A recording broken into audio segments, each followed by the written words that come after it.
Tuesday night here on ABC. Please welcome Roseanne Barr and John Goodman.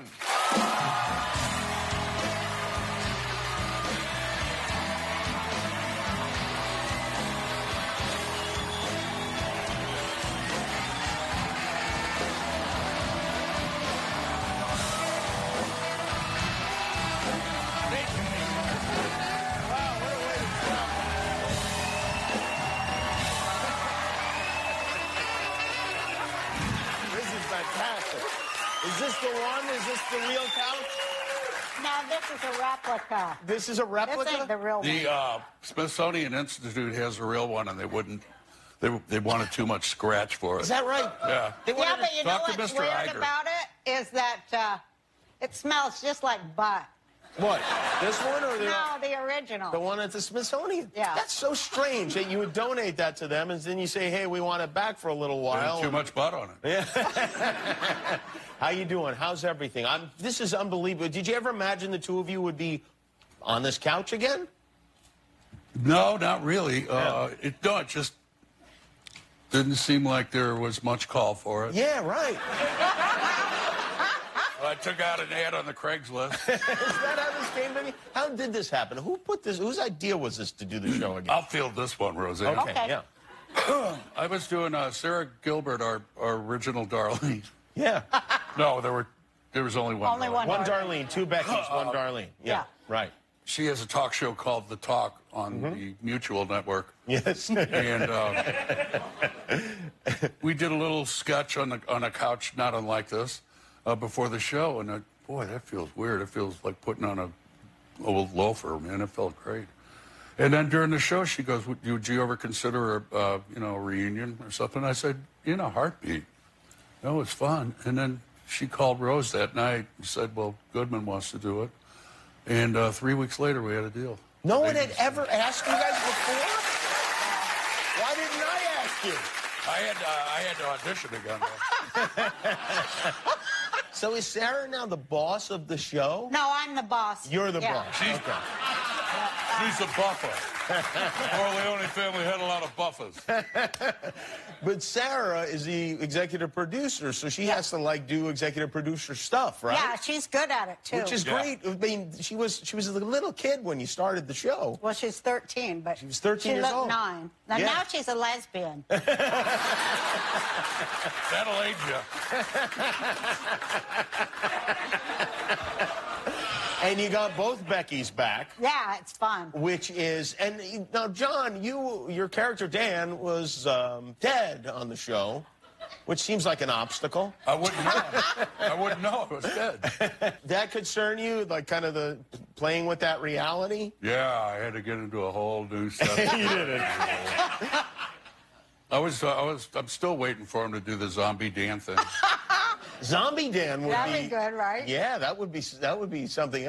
Zombies are very popular on television. Well, if you're a real fan of the show, though, you know that Dan himself was never dead. He was never dead? He was never dead. Why do you say that? Because I wrote the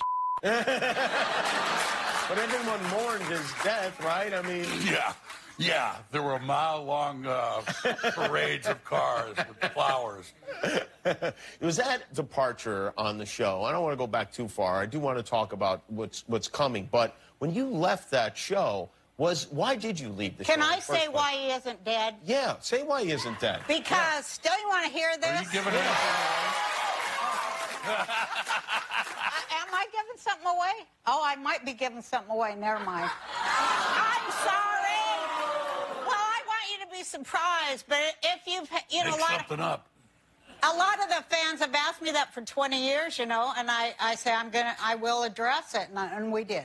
Can I just say the thing you figured out, because I've seen the episode, is great. I love what thank you, Jimmy. Nobody is going to be... First, the whole episode is great, but the way that you figured out Dan's departure and reappearance is really good. Yeah. Well, second only to Jesus. Yeah. Hi, folks. Thanks, Jimmy.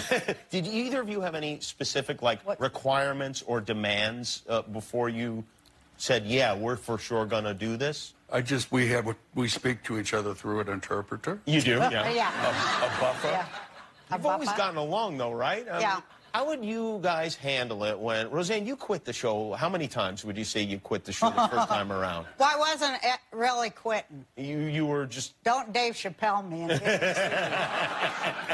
I don't want to get sued like Dave. What happened? No, well, I quit the show a lot of times. You did, yeah. So you'd say, I quit, but well, you never... I threatened. You threatened yeah. to quit. And then one time I quit only 2 times. Okay. When was the first time? Third show. Third show? Yeah. Now, was it during the taping of the third show, or had the show not even aired yet? Yeah, it hadn't even aired yet. Hadn't even aired, yeah. You were already quitting the show? Yeah. And then did that concern you, John? I was in New York doing shooting Sea of Love on the week that we had off. And I got a phone call from Lori. She was very upset. Lori Metcalf. Yeah, I'm sorry, Lori Metcalf, the irrepressible Aunt Jackie. Yeah. And thank you. No, she was very upset, and she wondered what I was going to do about it. And I said, well, you know, we got to dance with the one that brung us. Yeah. Meaning Roseanne. Right. Sure. And so we kind of had her back, but she, you know, she took a lot of heat. You did take a lot of heat? Yeah. From whom? You know, whoever was there. Whoever was there? Yeah. Do you even remember who was there? Well, yeah, I do. You do? Okay. You remember all that stuff? But, you know, I'll tell you this. You know, I used to like voodoo. Really? And, no, I'm kidding. I'm kidding. I never know with No, you. but I know. That's why Dan's alive.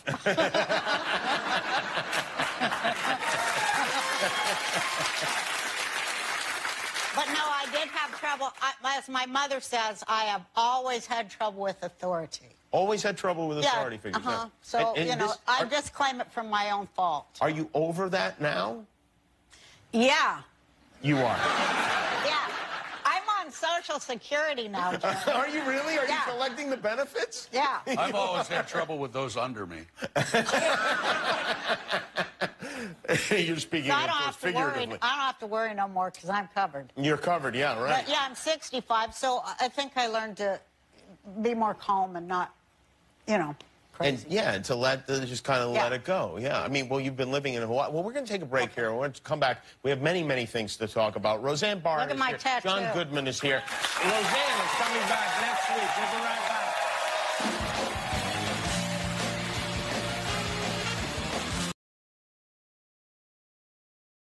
There it is. It's the real house. It's still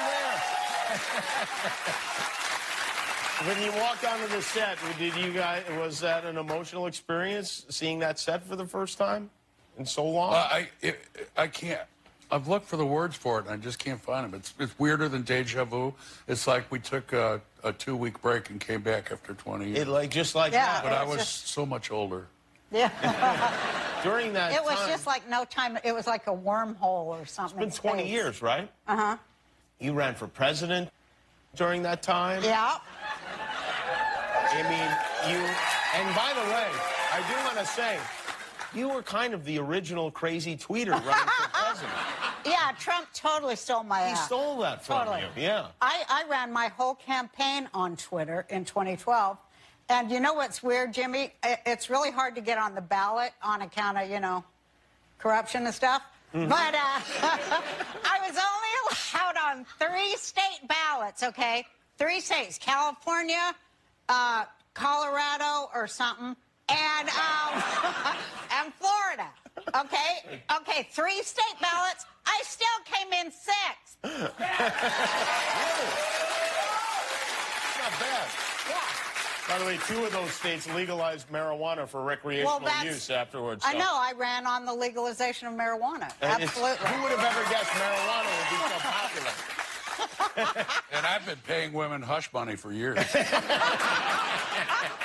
Now, one of the things on the show, which I know, like a lot of the television critics got very excited about, the fact that Roseanne Connor is a Trump supporter on the show. Well, she did vote for the president. She voted for the president. Yep, she did. And she, and that is part of, I don't want to give anything away, but that's part of the dynamic with you and your family on that show. Now, yeah, and in real life. It's like everybody's family is pissed off at each other for one thing or the other. Is your family mad at you?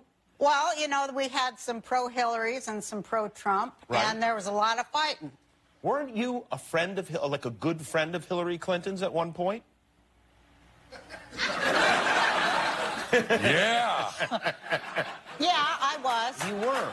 Yeah. And what happened that, now I know you're very, very Why is he down asking on me her. this? What happened? Down on her. Well, I think you accused her of being a murderer on Twitter, didn't you? I did not. Yeah. Yeah. Then you know I'm going to find that tweet in the next 40 deleted it, seconds, so right?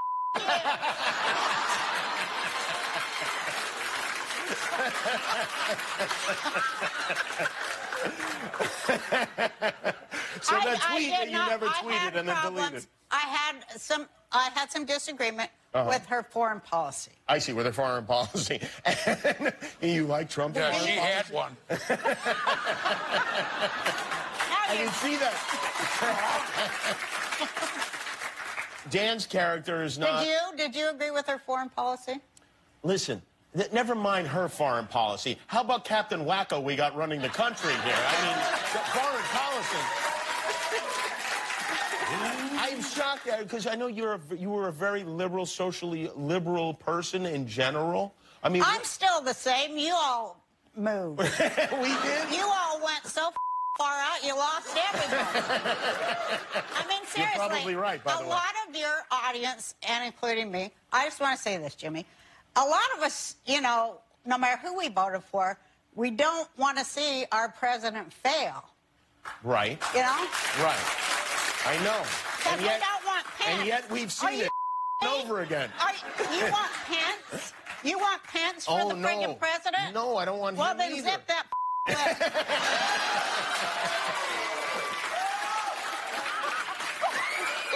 Uh-oh. This is kind of what the show is like, by the way.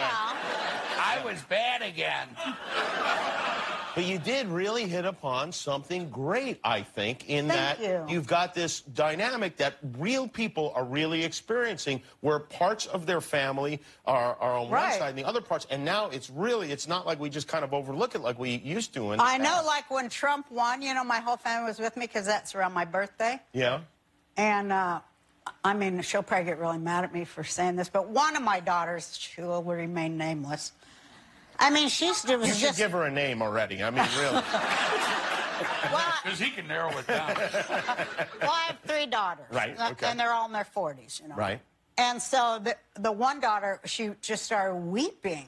And she's like, this is the end of our, you know, they're going to deport all of our gays and all this, you know.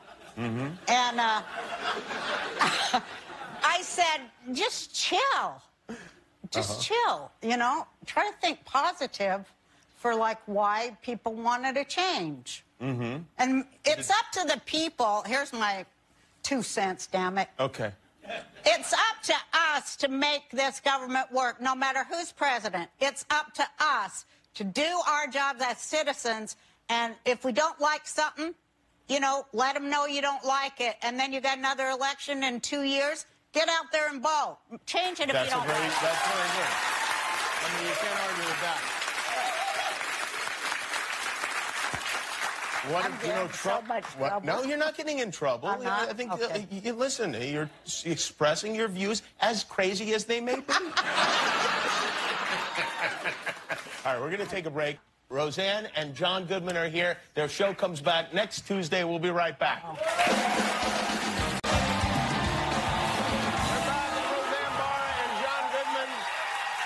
Roseanne has her own cookies.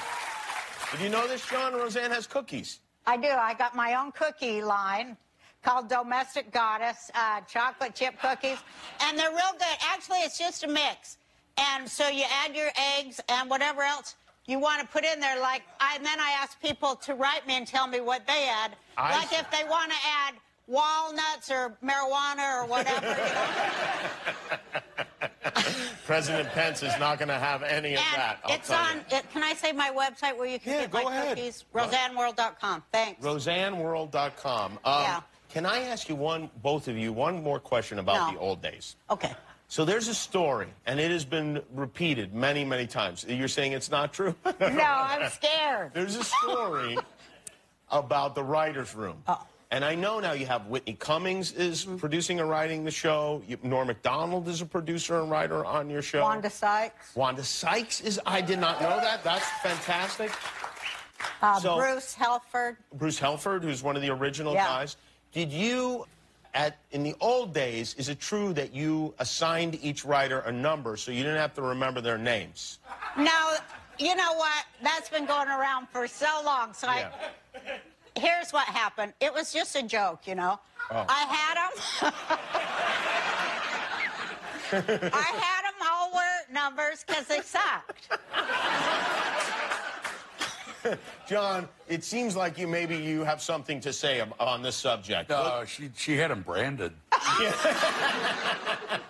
Would they wear the numbers? I was actually trying to prove to them because I kept saying, when you guys come to the run-through, the only stuff you laugh at is a joke you wrote. Right, that's what writers do. Because you know that's what they do. Yeah, always. So whenever I'd hear somebody laugh, I'd go, number 17 wrote that. Oh, yeah, so right. I didn't know that. Yeah. I thought they were in a marathon. The least healthy marathon in the history of the world. Norm gets it. Norm gets it, yes. But Norm also has a name. It's Norm. It's not 4. Right? It sounds like 4. No, he was 16. He was 16. Are you going to be doing stand-up again? Yeah. Well, you're really excited. like back. It's like you've turned back the clock. Are you opening for Judy Tenuta? The stand-up, is it a tour or are you just doing dates? I'm going to Canada for 2 weeks. It's the first time I did it for a while. I love doing it. And why Canada? Why are you doing it? I love Canada because I like the shopping there. And especially if you're in Toronto, because it's like one of the few places in the world, I know you guys don't know this, but one of the few places in the world where they have a decent brassiere store where you can get normal human sizes. What do you mean? I'm serious. Toronto has a bra store? It's a great brassiere store. Really? And I don't want to say the name, but... Why? Well, you worried because they'll run out? It has... They call it the Stanley Cups. It has like size 40. It has size 40E. Uh-huh. Yeah, that's my size. That's weird. So they're like very. You know, they're custom not sizes. all like size 32 triple D. So like here. You will go there and stock up on bras. I do for the whole year. How many bras will you buy? 2. 2. Okay.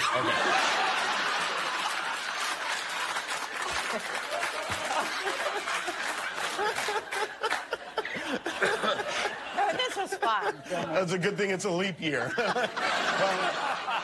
It's so great to have you guys back. I got to tell you, I'm so impressed with the job you guys did bringing this show back because it just feels like it just kind of picked up right where it left off. And somehow you managed to work 2 Beckys in there, which is absolutely amazing to me. It was fun. A blast every day. Well, thank you guys for coming. John Goodman, Roseanne Barr, and a Baba Booey to you, too. The season premiere of Roseanne.